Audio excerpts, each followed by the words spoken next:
outside.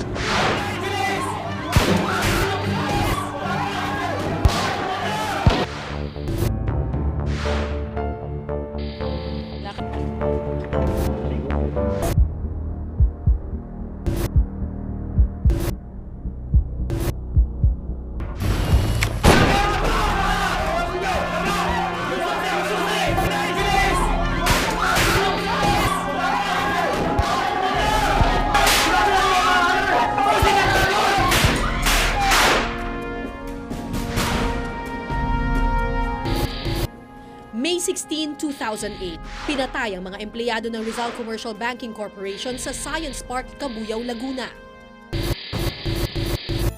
Mula alas 8 hanggang alas 8:30 ng umaga, nasa loob na ng bangko ang mga empleyado. Naghahanda silang pagsilbihan ng unang bugso ng mga kliyente ng RCBC.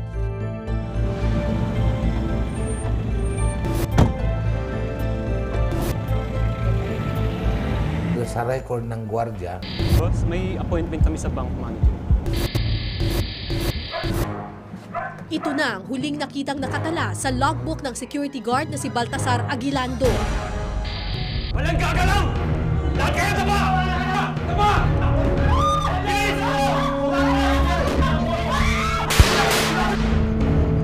Samantala, hindi rin pinaligtas ang isang kliyente ng bangko na si Ferdinand Antonio, liaison officer ng isang dental company. Oh my God. Diyos ko. Diyos ko. Diyos ko. Diyos ko. Saan niya dala? Diyos ko. Ito na pala ang mga huling sandali ni Antonio na nag-iwan ng 2 anak. Ang kasama naman niyang babae, tumakbo palayo.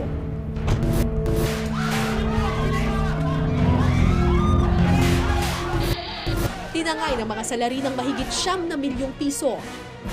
Ngunit itinira nila ang mahigit 4 na milyong piso, $36,000 at 4 million yen sa loob ng vault.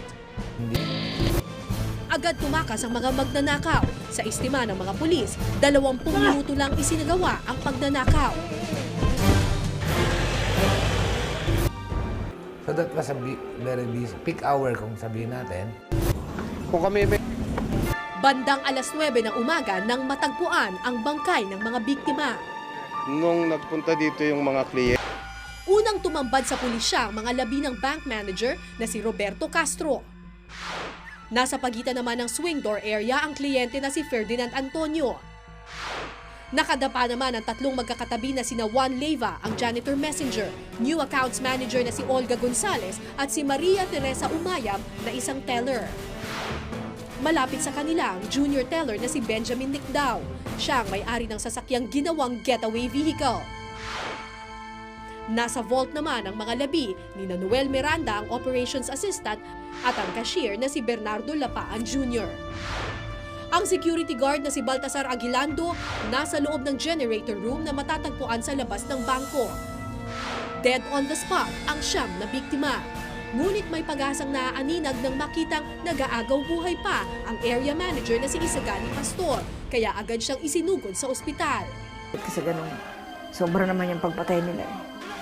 Pero lahat sila pinatay. Makalipas ang 3 araw, umakyat sa 10 ang bilang ng mga biktima ng tuluyang bawian ng buhay si Isagani Pastor. Tama! Tama! Tama!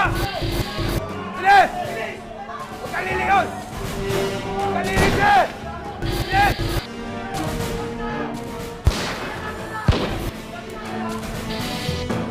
Tara! Tapusin mo na yan! Sa ulo lahat pinuruhan ang 10 biktima. Tila siniguro ng mga kriminal na walang maiiwang buhay.